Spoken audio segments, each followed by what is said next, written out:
بسم اللہ الرحمن الرحیم۔ السلام علیکم۔ ایک لڑکی یونیورسٹی سے آرٹس کی ڈگری حاصل کر لیتی ہے لیکن اسے کہیں بھی نوکری نہیں مل پاتی۔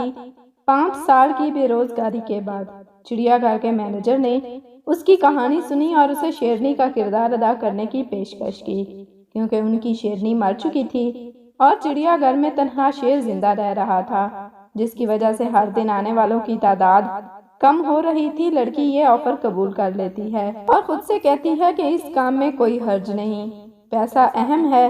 لڑکی یہ جاب کرنا شروع کر لیتی ہے اور اس لڑکی کی جلد کو شیرنی کی کھال سے ڈھانپ دیا جاتا ہے اور اسے دن میں 8 گھنٹے پنجرے میں رہنا پڑتا ہے۔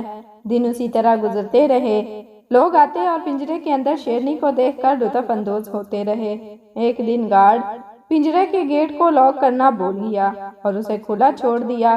شیر نے جب یہ دیکھا تو شیر آہستہ آہستہ لڑکی کی طرف بڑھنا شروع ہو جاتا ہے۔ لڑکی خوف زدہ ہو جاتی ہے اور اسے اپنی موت اپنی آنکھوں کے سامنے نظر آنا شروع ہو جاتی ہے۔